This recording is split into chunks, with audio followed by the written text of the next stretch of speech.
Assalamualaikum warahmatullahi wabarakatuh. Innal hamdalillah nahmaduhu wa nasta'inuhu wa nastaghfiruh wa na'udzu billahi min syururi anfusina wa min sayyiati a'malina may yahdihillahu fala mudhillalah wa may yudlil fala hadiyalah. Asyhadu an la ilaha illallah wahdahu la syarikalah wa asyhadu anna Muhammadan abduhu wa rasuluhu la nabiyya ba'dah.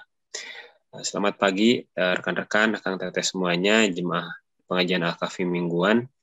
Alhamdulillah pada kesempatan kali ini bertambah banyak, ada 15 orang dari yang biasanya, apalagi sebelum Ramadan hanya kurang dari 10 orang. Alhamdulillah, semoga tetap istiqomah dan minggu depan bisa bertambah banyak. Nah, Kang Teteh, tanpa berbasa-basi langsung kita sapa. Sudah ada Kang Kuat di sini. Assalamualaikum, Kang.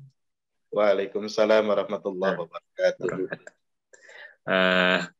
Gak apa ya Kang, mulainya makin siang, tapi insya Allah nanti singkat padat dan diskusinya sepertinya akan lebih banyak ya Kang, karena sudah di bridging kemarin malam sama Kang Agus dengan poster biaya haji. Insya Allah nanti jadi topik menarik setelah kajian Al-Kahfi. Nah teman-teman, untuk itu kita mulai saja tausiah Al-Kahfi mingguan tentang tafsir surat Al-Kahfi ayat 27-29. Maka Kang Kuat, waktu dipersilahkan. Atur nuhun Kang Bayu.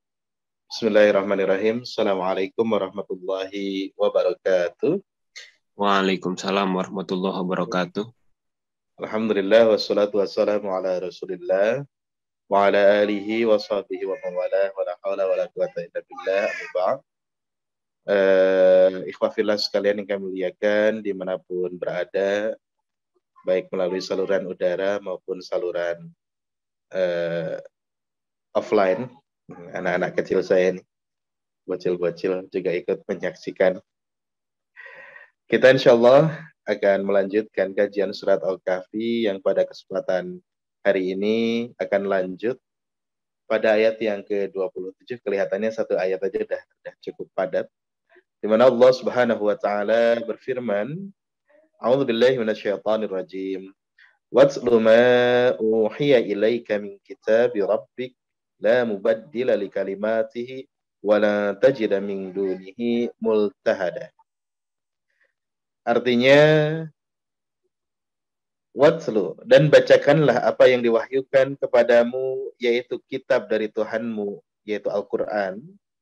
Tidak ada seorang pun yang dapat mengubah kalimat-kalimatnya, dan kamu tidak akan dapat menemukan tempat berlindung selain daripadanya. Ikhwafillah sekalian, ini merupakan ayat pembuka setelah sebelumnya Allah Subhanahu wa taala menceritakan kisah Ashabul Kahfi. Kemudian pada ayat ini Allah Subhanahu wa taala memerintahkan kepada Nabi Muhammad sallallahu alaihi wasallam untuk membacakan apa yang Allah wahyukan kepada Nabi sallallahu alaihi wasallam dengan firman-Nya, watlu ma uhiya ilaika min kitabi rabbik, dan bacakanlah apa yang diwahyukan kepadamu, yaitu kitab Tuhanmu, yakni Al-Quran. Apa yang telah diwahyukan maka diperintahkan untuk disampaikan. Ini merupakan dalil bahwasannya Nabi Shallallahu Alaihi Wasallam hanyalah seorang rasul atau utusan yang bertugas hanya untuk menyampaikan apa yang diwahyukan kepada beliau Shallallahu Alaihi Wasallam. Nabi tidak boleh mengarang di luar apa yang diwahyukan. Iya sayang, pengajian. Nabi tidak boleh menambah-nambah atau mengurangi.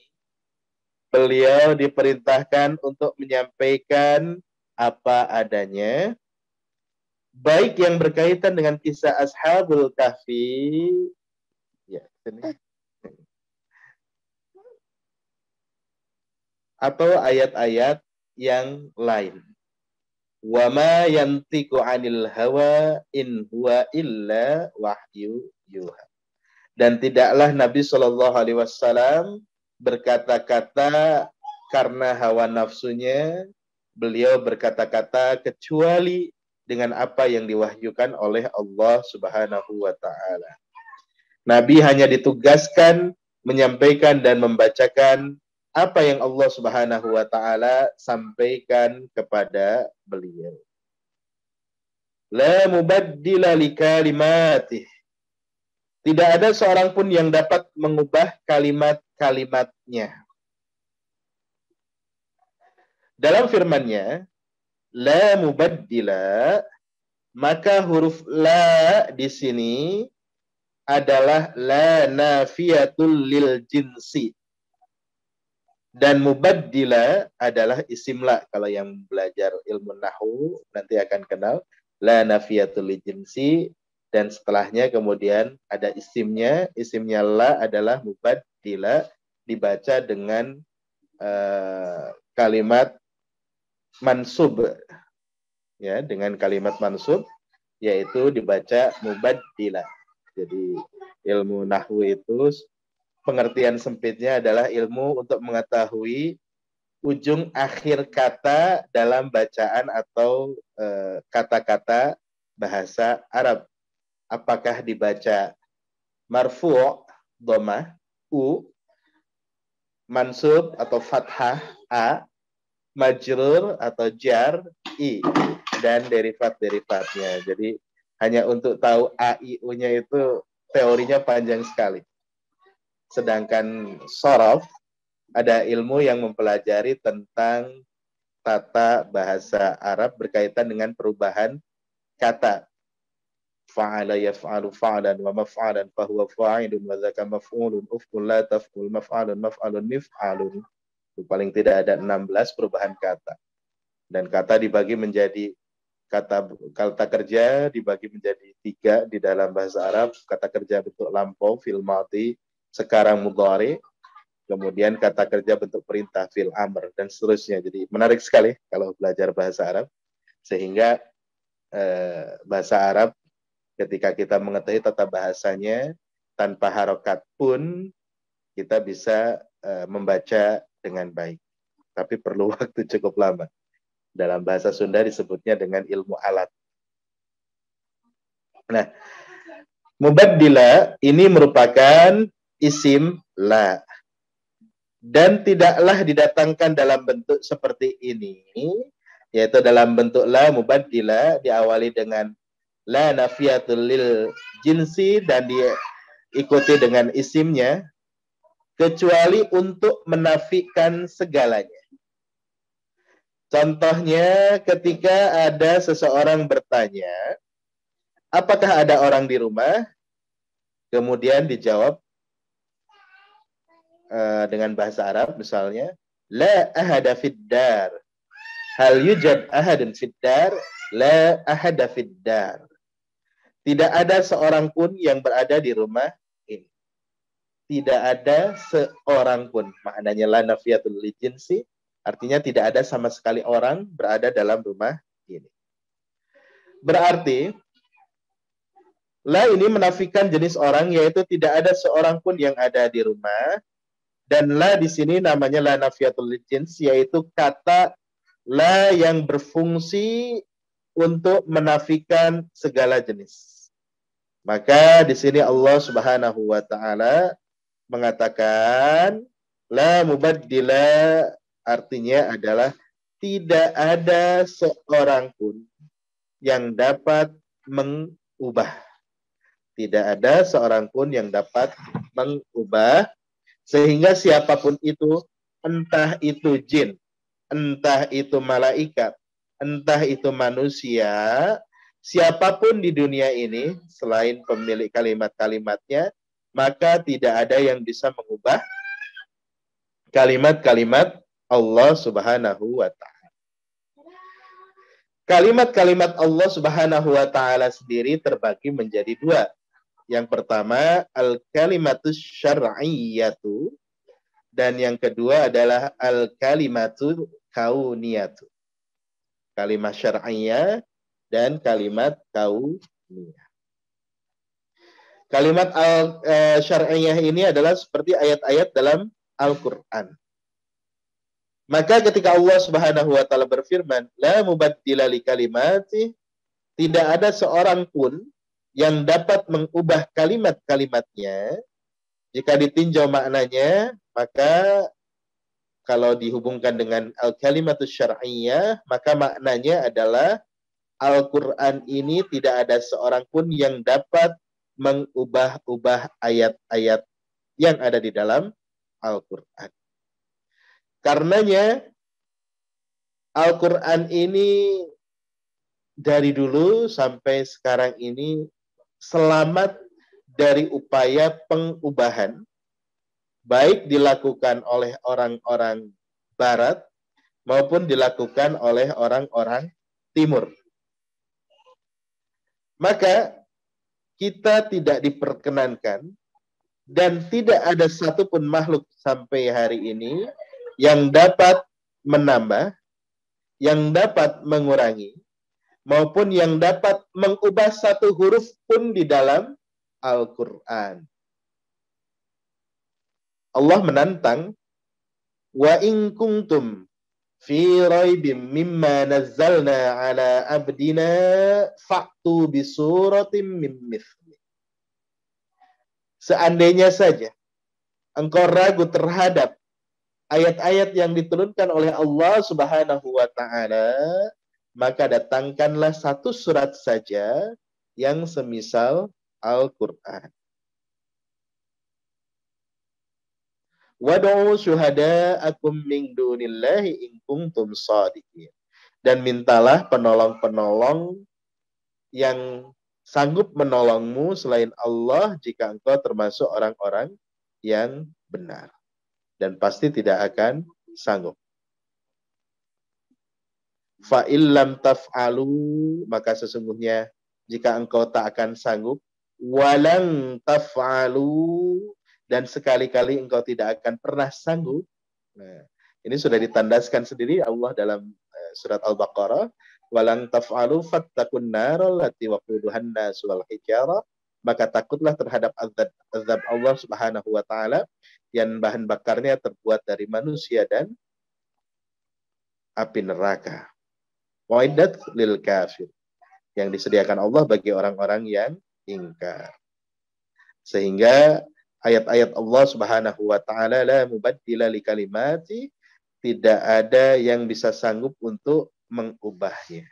Apalagi sekarang ini kaum muslimin banyak sekali yang menghafal Al-Qur'an 30 juz di dada mereka. Sehingga kalaupun dirubah satu huruf, maka pasti sudah akan ketahuan. Jadi, Masya Allah, Allah Subhanahu wa ta'ala, inna nahnu nazzalna dzikra, sesungguhnya kami telah menurunkan al-dzikra, Al-Quran, wa inna lahu lahafidhun, dan kami sendirilah yang akan menjaga Al-Quran tersebut. Ribuan, ratusan ribu orang yang menghafal Al-Quran dan menjadi hafizul Quran, para penjaga Al-Quran. Nah, para ikhwan sekalian, selain itu, kandungan Al-Quran juga telah sempurna sehingga tidak perlu direvisi lagi. Sampai hari kiamat, tidak perlu revisi terhadap Al-Quran karena telah sempurna dari segi kandungannya. Berbeda dengan pernyataan-pernyataan manusia, hukum-hukum manusia, tulisan-tulisan manusia yang kadang-kadang semakin berkembangnya zaman tidak relevan lagi dengan zaman tersebut dan perlu penyempurnaan. Misalnya sebuah buku ada revisi pertama, revisi kedua, revisi ketiga, dan seterusnya. Misal saya senang salah satu roman yang ditulis oleh Buya Hamka, Tenggelamnya Kapal Van der Wijk. Mulai dari zaman Balai Pustaka, penerbit Balai Pustaka dulu, sampai dengan penerbit yang sekarang ini kira-kira sudah 26 kali mengalami edisi revisi. Itu baru dalam hitungan kurang dari 60 atau 70 tahun. Sudah 26 kali revisi. Apalagi buku-buku yang lain yang lebih tua dari itu. Nah, Al-Quran tidak perlu revisi seperti itu. Karena dari segi kandungannya pun sudah sangat sempurna dan senantiasa cocok dan sesuai dengan perkembangan zaman, baik itu di masa lalu, sekarang maupun di masa yang akan datang. Karena Allah sudah menjamin ya, al-yawma akmaltu lakum dinakum wa atmamtu alaikum ni'mati wa raditu lakumul Islam madinah. Jadi pada hari ini telah aku sempurnakan. Al-yawma akmaltu lakum dinakum, telah aku sempurnakan untukmu agamaku. Jadi agama kalian sudah disempurnakan oleh Allah, termasuk kitab suci kalian, yaitu Al-Quran. Al-Quran ini baik dari segi tata bahasa, itu sudah sangat sempurna. Seluruh ahli mengatakan dan sepakat bahwa tata bahasa tertinggi dalam bahasa Arab ditemukan di dalam Al-Quran. Bahkan Al-Quran menjadi buku induk untuk sempurnanya tata bahasa Arab, sehingga bahasa Arab ini tertata sampai dengan hari ini, tata bahasanya tidak banyak pergeseran dan perubahan, karena ada buku, ada kitab yang menjaganya, yaitu Al-Quran. Yang kedua dari segi kandungannya. Kandungannya juga sangat relevan dan selalu pas dengan kondisi apapun, dimanapun, dan bagaimanapun. Lalu berikutnya terkait dengan hukum-hukumnya, kisah-kisahnya, dan lain sebagainya. Jadi, Al-Quran tidak perlu revisi siapapun sama sekali. Kalimat Allah Subhanahu wa Ta'ala yang kedua adalah al-kalimatul kauniyah. Sebagaimana atau seperti takdir Allah, janji Allah, ketetapan dan takdir Allah yang sudah digariskan dan sudah ditetapkan oleh Allah sejak zaman azali. Allah telah menggariskan misalnya sunnatullah bagi mereka-mereka yang bertakwa, maka akan mendapatkan kebahagiaan di dunia dan di akhirat kelak. Maupun bagi mereka-mereka yang durhaka dan melawan hukum-hukum Allah Subhanahu wa Ta'ala, maka Allah Subhanahu wa Ta'ala menjanjikan untuknya ketetapan, yaitu siksa yang pedih di akhirat kelak. Nah, selanjutnya Allah Subhanahu wa Ta'ala menyampaikan firman-Nya, wala tajida min dunihi multahada. Dan kamu tidak akan dapat menemukan tempat berlindung selain daripada lindungan Allah Subhanahu wa Ta'ala. Multahada ini diambil dari kata al-lahad. Al-lahad artinya condong atau miring. Oleh karenanya, ketika seseorang atau jenazah dikuburkan, ada dua model penguburan atau dua model lubang. Yang pertama ada yang disebut dengan asyaq. Asyaq yaitu lubang yang berada di tengah-tengah. Jadi lubang bagian bawah itu datar, kemudian bagian tengahnya digerongin lagi, datar lagi. Kemudian mayit atau jenazah diletakkan di situ. Dan yang kedua adalah al-lahad, yaitu yang lubangnya di pinggir dari lubang kuburan. Nah, sangat dianjurkan kaum muslimin dikubur dengan cara al-lahad, bila mana tanah yang dijadikan sebagai lahan penguburan memungkinkan. Nah, maksud dari multahada artinya adalah malja, yaitu tempat orang yang kemudian dia condong berpegang kepadanya. Allah Subhanahu wa Ta'ala mengingatkan dalam ayat ini, seolah-olah mengingatkan dalam ayat ini, wahai Muhammad, engkau tidak akan menemukan tempat bersandar atau tempat engkau condong kepadanya kecuali kepada Allah Subhanahu wa Ta'ala. Imam Al-Qurtubi menafsirkan dalam tafsirnya, beliau mengatakan, seandainya engkau, wahai Muhammad, tidak menyampaikan sesuai dengan apa yang aku perintahkan, seandainya engkau menambah-nambah kisah Ashabul Kahfi ini, seandainya engkau kurang-kurangi kisah Ashabul Kahfi ini, engkau tidak menyampaikan sebagaimana apa adanya, engkau simpan dan atau engkau tambah, maka celaka engkau, wahai Muhammad, karena engkau tidak menemukan tempat untuk berlindung kecuali lindungan dari Allah Subhanahu wa Ta'ala. Karenanya Rasulullah Shallallahu Alaihi Wasallam memiliki sifat tabligh atau sifat selalu menyampaikan ayat-ayat dari Allah Subhanahu wa Ta'ala. Tidak beliau simpan, tidak beliau tambah, tidak beliau kurang-kurang. Apa yang disampaikan Allah itulah yang disampaikan kepada umatnya. Ini sebagai dalil bahwasannya Nabi hanyalah seorang Rasul, seorang penyampai, dan seorang utusan dari Allah Subhanahu wa Ta'ala. Beliau tidak mengarang sendiri, beliau tidak menciptakan sendiri apa-apa yang terkandung di dalam Al-Quran. Kalau beliau karang sendiri, ciptakan sendiri, tentu orang-orang lain yang menentang beliau seperti Abu Lahab, Abu Jahal juga sanggup untuk mengarang dan mencipta kitab sebagaimana kitab Al-Quran. Bahkan dari dulu sampai sekarang, banyak orang-orang yang kemudian mengaku nabi, mengaku menjadi utusan, mengaku mendapatkan wahyu, kemudian ketika dibandingkan kualitas bacaan dan isi dengan Al-Quran, jauh sekali perbedaannya. Karena kalam manusia, perkataan manusia tidak bisa disandingkan dengan kalam atau perkataan dari Allah Subhanahu wa Ta'ala. Demikian yang singkat ini mudah-mudahan bermanfaat. Assalamualaikum warahmatullahi wabarakatuh. Waalaikumsalam warahmatullahi wabarakatuh. Hatur nuhun Kang Kuat atas penjelasannya tentang tafsir surat Al-Kahfi ayat 27. Nah, mangga Akang Teteh, seperti biasa setelah tausiah kita adakan sesi diskusi, sharing session dan sejenisnya. Barangkali ada yang ingin ditanyakan sekaitan dengan materi tausiah ataupun di luar tausiah. Mangga, sepertinya.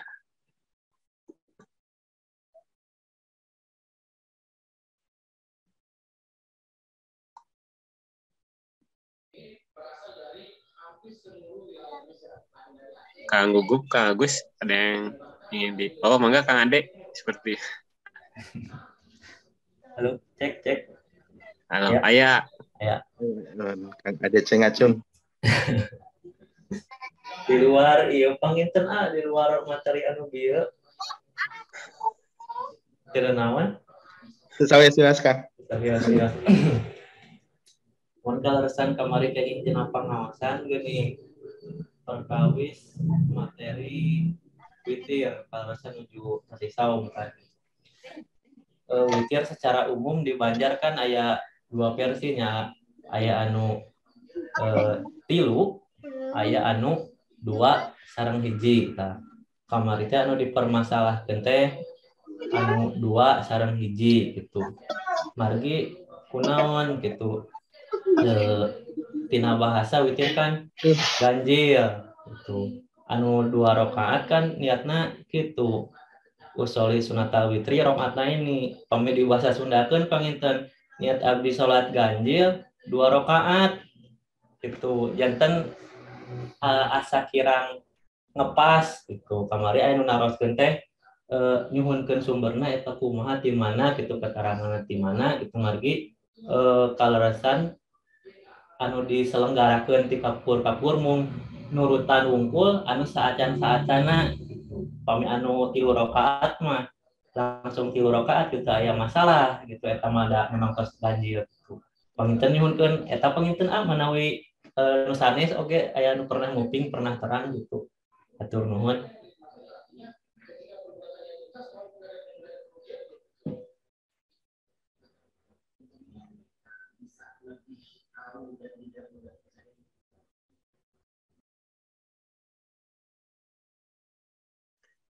Kalau sapertosna ieu Kang Kuatna keluar ya. Eta di mana tempatna? Di tempat Ade ngimaman? Di tempat abdi ngamakmum. Oh, nguping mang imaman dan nyepeng masjid. Kukupingan wungkul eta mah. Mana wis eta acan ngantosan akuatnya ti teteh awaleran perkawis kesna di Kang Ade perkawis salat witir mana aya nu gaduh pandangan.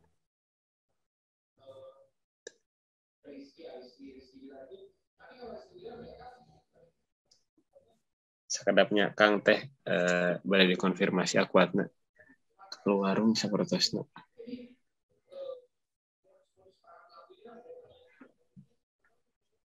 Sakedapnya Kang Ade.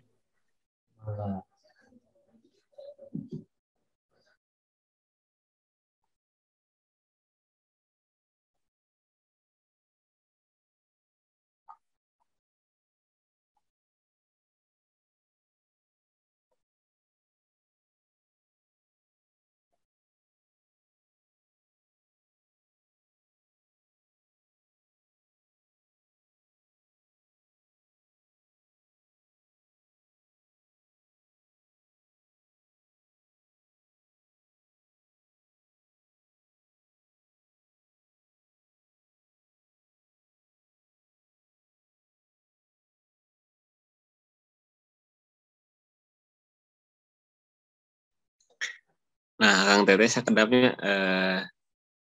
sambil menunggu Kang Kuat masuk lagi, mau iklan sebentar. Insya Allah hari ini kegiatan SRF Spirit Ramadan for Salim ada banyak.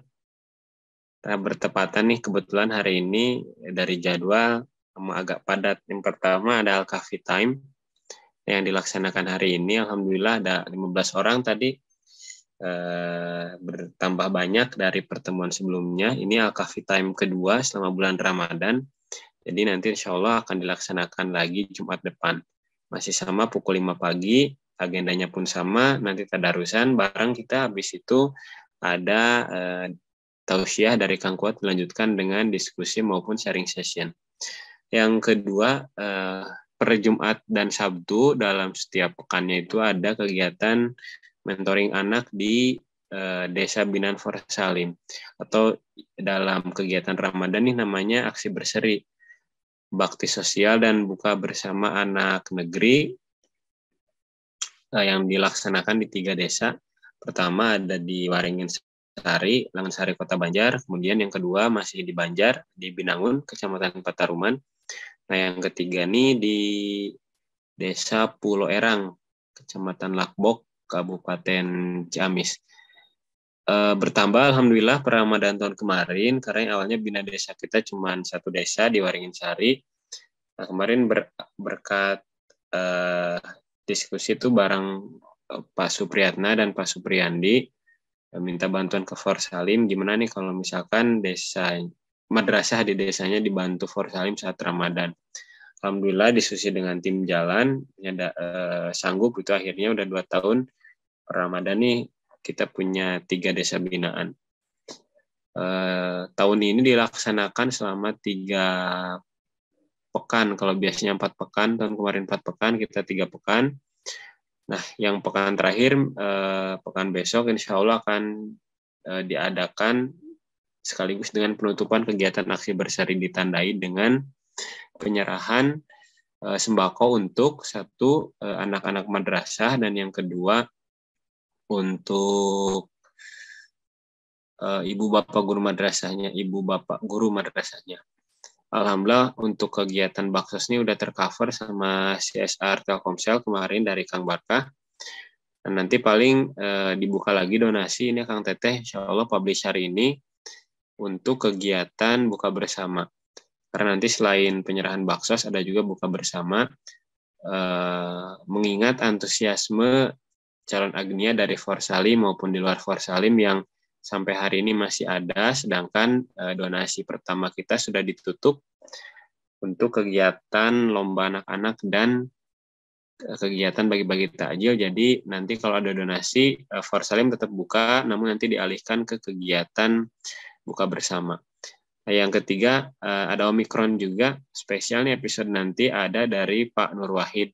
Pak Nur Wahid ini menjabat sebagai pembina Irma MU Semen 1 Banjar, jam 5:30. Ini agak padat nih yang saya bilang tadi, lumayan padat jadwal hari ini untuk kegiatan luring dan daring. Nah ini ada Pak Nur Wahid dengan tema Semangat Muda di bulan Ramadan. Kemudian yang terakhir, ada kegiatan forecast untuk episode 2 jam 8:30 tentang pandai mengelola emosi di bulan Ramadan. Sesinya psikolog nih, jadi bagi teman-teman yang punya interest maupun kepo soal mengelola emosi di bulan Ramadan, maka nanti bisa disimak di channel YouTube tercinta tentunya Forsalim TV. Sudah 341 subscriber per pagi ini, alhamdulillah. Jadi nanti boleh disaksikan pukul 8:30. Nah, itu barangkali agenda SRF untuk hari ini. Ada Coffee Time, Aksi Berseri, Omikron, dan Forsalim Podcast. Selain itu, nah ini untuk beberapa dokumentasi minggu kemarin, kegiatan mentoring anak. Selain itu, kegiatan yang perlu dikasih tahu adalah perpanjangan kegiatan lomba anak-anak Spirit Ramadan Forsalim Competition. Mangga nih bagi Akang Teteh yang punya saudara ataupun punya binaan di madrasah dekat rumahnya, khususnya yang di Kota Banjar ya, bisa didaftarkan karena pendaftaran gratis tanpa dipungut biaya sepeser pun. Dan hadiahnya lumayan, untuk juara 1 500.000, juara 2 300, juara 3 200.000. Nah, itu untuk mata lombanya ada 3, Pildaco, MTQ, dan kaligrafi. Itu barangkali untuk iklannya, sambil nunggu Kang Kuat. Ini masih belum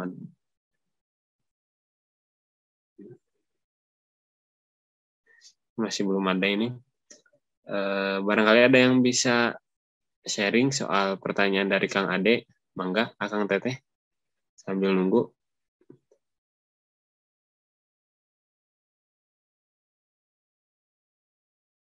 Sekadapnya Kang Adenya. Siap.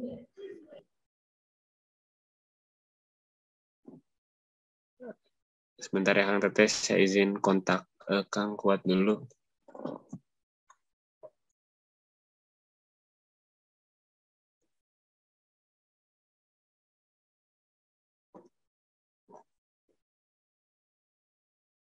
Aturan karya rencangan atas Sarumping, mudah-mudahan bisa istiqomah ke depan. Amin. Ya, Akang Teteh, terima kasih atas kehadirannya pada pagi hari ini. Mohon maaf, sesi diskusi nampaknya harus ditunda nih ke minggu depan karena sepertinya ada gangguan teknis di Kang Kuat. Jadi pertanyaan Kang Ade tadi, adapun kita sudah diskusi, insya Allah akan didiskusikan pada pertemuan minggu depan. Terima kasih Akang Teteh sudah menghadiri pengajian Al-Kahfi mingguan dengan topik Tahfiz Surat Al-Kahfi ayat 27. Seperti biasa, insya Allah untuk tayangan ulang akan disimpan di YouTube Forsalim TV, biar nanti Akang Teteh khususnya yang hadir bisa mengulang ya, barangkali bagian-bagian yang tadi kurang jelas atau yang ketinggalan bisa diulang, maupun rekan-rekan kita yang berhalangan hadir bisa menyaksikan pengajian Al-Kahfi mingguan ini lewat channel YouTube Forsalim TV. Terima kasih atas kehadirannya. Mari kita tutup dengan bacaan hamdalah dan doa kifaratul majelis. Alhamdulillahirabbil alamin. Subhanakallahumma wa bihamdika asyhadu an la ilaha illa anta astaghfiruka wa atubu ilaik. Oke, ditutup. Semoga kita semua dalam keadaan sehat untuk menjalani puasa hari ini dan hari-hari seterusnya. Terima kasih Akang Teteh. Wabillahi taufiq wal hidayah. Wassalamualaikum warahmatullahi wabarakatuh. Waalaikumsalam warahmatullahi wabarakatuh.